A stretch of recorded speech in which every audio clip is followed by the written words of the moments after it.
로마서 11장 1절부터 24절 말씀입니다. 로마서 11장 1절부터 24절 말씀. 그러므로 내가 말하노니 하나님이 자기 백성을 버리셨느냐? 그럴 수 없느니라. 나도 이스라엘인이요 아브라함의 씨에서 난 자요 베냐민 지파라. 하나님이 그 미리 아신 자기 백성을 버리지 아니하셨나니 너희가 성경이 엘리야를 가리켜 말한 것을 알지 못하느냐? 그가 이스라엘을 하나님께 고발하되 주여 그들이 주의 선지자들을 죽였으며 주의 제단들을 헐어버렸고 나만 남았는데 내 목숨도 찾나이다 하니 그에게 하신 대답이 무엇이냐? 내가 나를 위하여 바알에게 무릎을 꿇지 아니한 사람 7,000명을 남겨두었다 하셨으니 그런즉 이와 같이 지금도 은혜로 택하심을 따라 남은 자가 있느니라. 만일 은혜로 된 것이면 행위로 말미암지 않음이니 그렇지 않으면 은혜가 은혜되지 못하느니라. 그런즉 어떠하냐? 이스라엘이 구하는 그것을 얻지 못하고 오직 택하심을 입은 자가 얻었고 그 남은 자들은 우둔하여 졌느니라.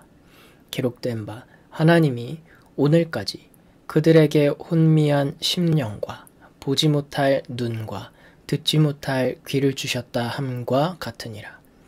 또 다윗이 이르되 그들의 밥상이 올무와 덫과 거치는 것과 보응이 되게 하시었고 그들의 눈은 흐려 보지 못하고 그들의 등은 항상 굽게 하옵소서 하였느니라.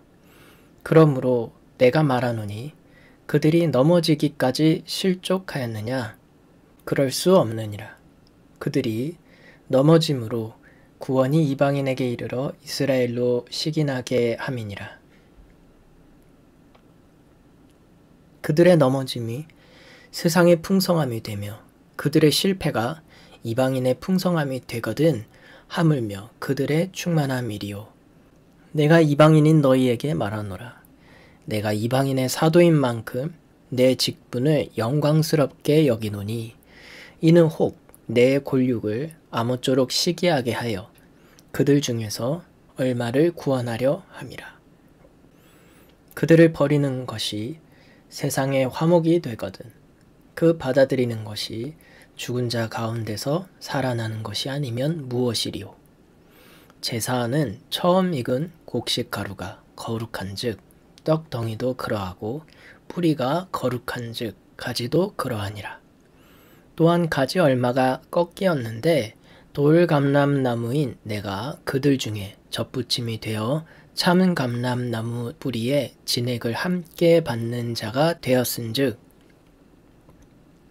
그 가지들을 향하여 자랑하지 말라. 자랑할지라도 내가 뿌리를 보전하는 것이 아니요 뿌리가 너를 보전하는 것이니라.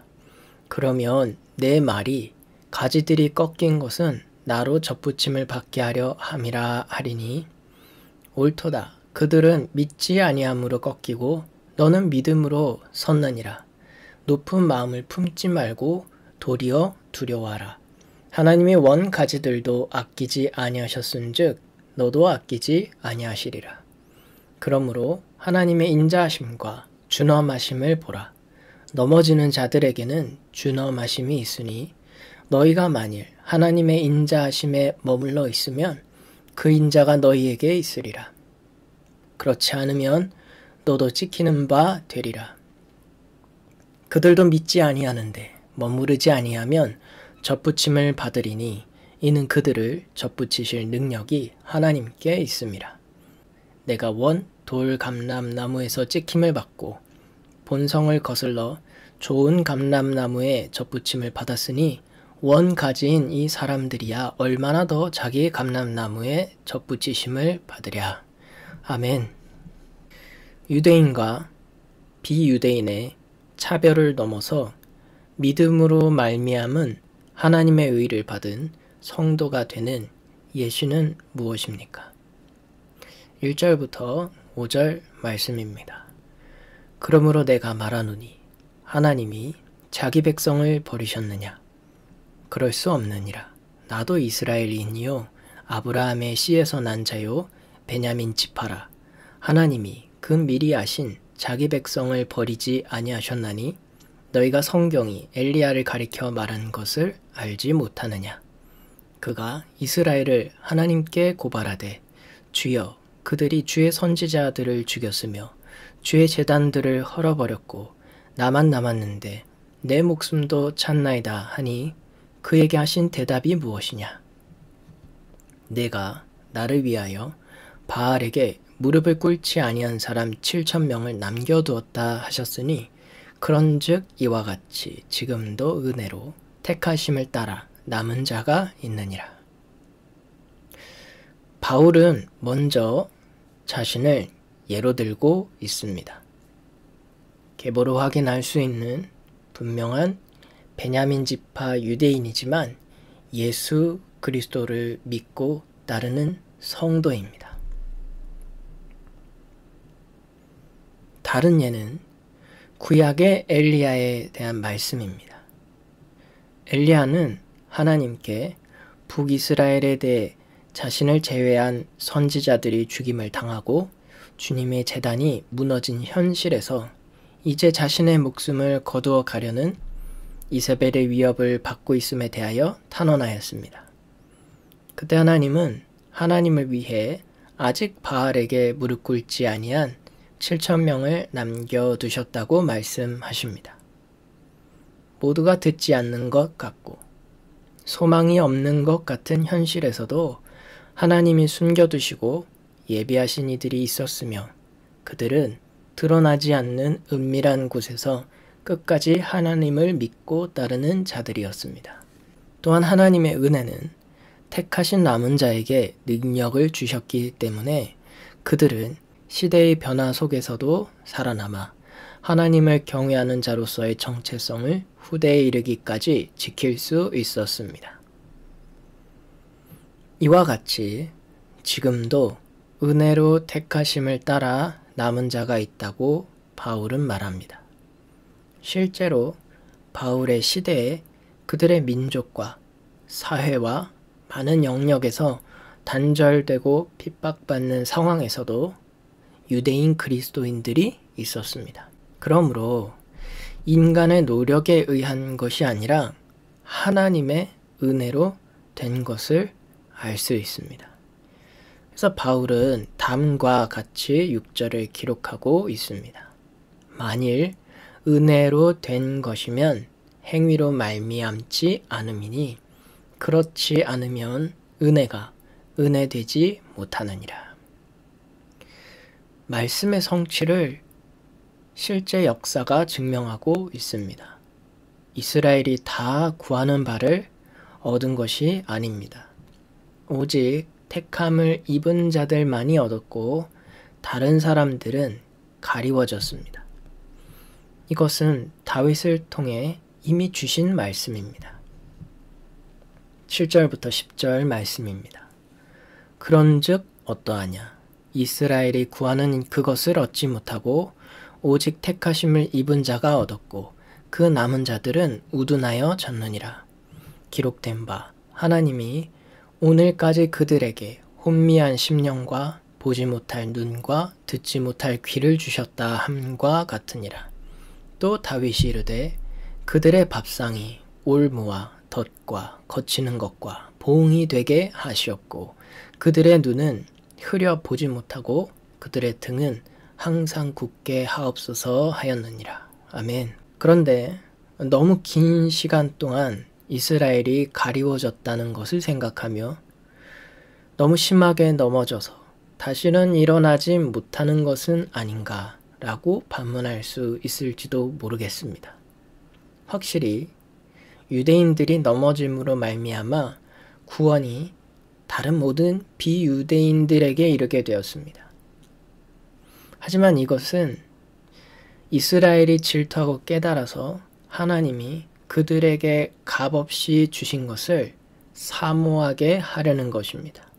결코 그들을 멸하기 위함이 아닙니다. 11절부터 12절 말씀 이어서 보시겠습니다. 그러므로 내가 말하노니 그들이 넘어지기까지 실족하였느냐? 그럴 수 없느니라. 그들이 넘어짐으로 구원이 이방인에게 이르러 이스라엘로 시기나게 함이니라.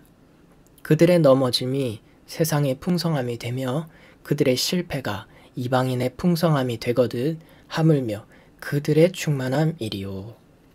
그들의 실패로 인해 온 세상이 크게 부요하고 그들의 타락으로 말미암아 이방인에게 큰 영적 재물이 주어진다면 이스라엘이 깨어남이 우리 모두에게 얼마나 더 큰 유익을 가져다 줄지 상상해 보십시오.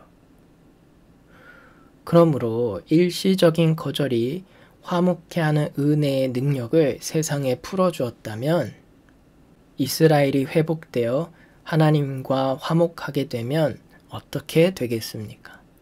온 땅에 부활의 권능을 일으킬 것입니다.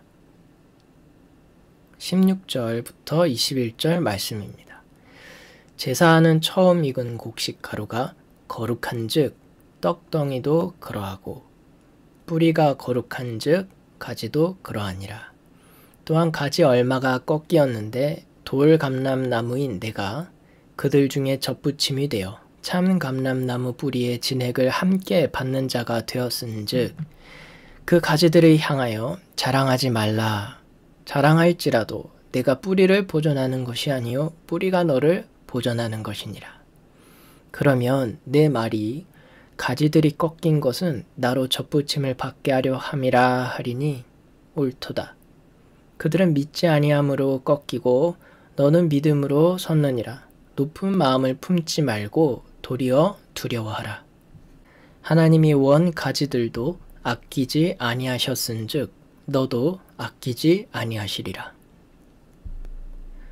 아브라함과 조상들이 하나님을 위하여 거룩하게 구별되었으니 그들의 자손도 구별됩니다.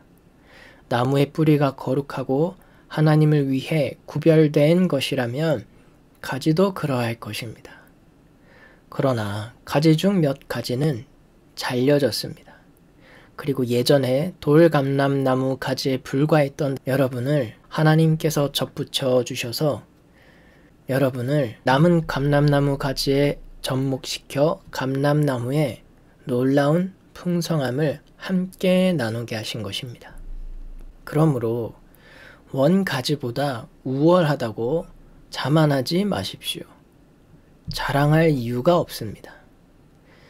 새 가지는 뿌리를 지지하지 않지만 접붙여진 가지인 여러분을 지탱하는 뿌리에 여러분의 삶이 비치고 있기 때문입니다. 어쩌면 여러분을 위한 공간을 마련하기 위해 일부 가지가 잘리거나 부러졌다고 생각할지 모릅니다. 네, 맞습니다. 그들은 불신앙 때문에 쫓겨났습니다. 그러니 기억하십시오. 원가지인 이스라엘과 달리 당신은 오직 당신의 믿음으로만 연결되어 있습니다. 그러므로 경외심과 존경심을 가지고 서십시오. 선을 지키십시오. 하나님이 믿지 아니하는 원가지를 아끼지 아니하셨으니 접붙임 받은 가지도 아끼지 아니하실 것입니다. 22절부터 24절 말씀 보겠습니다. 그러므로 하나님의 인자하심과 준엄하심을 보라. 넘어지는 자들에게는 준엄하심이 있으니 너희가 만일 하나님의 인자하심에 머물러 있으면 그 인자가 너희에게 있으리라. 그렇지 않으면 너도 찍히는 바 되리라.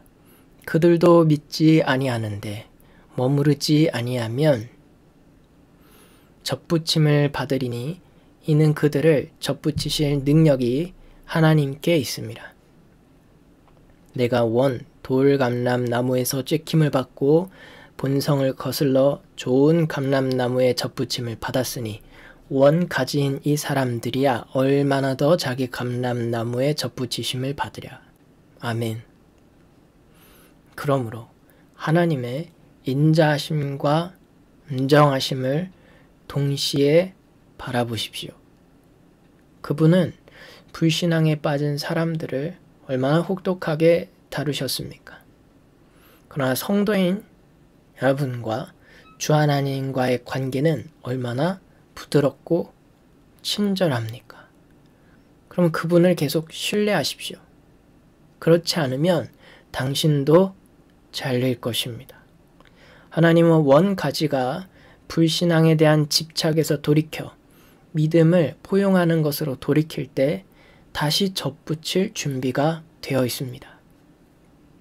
하나님이 돌감람나무에서 취하여 접붙이셨으니 어찌 원 가지를 다시 자기의 감람나무에 심음으로 다시 붙이지 않을 수 있겠습니까? 하나님은 약속을 잊지 않으십니다.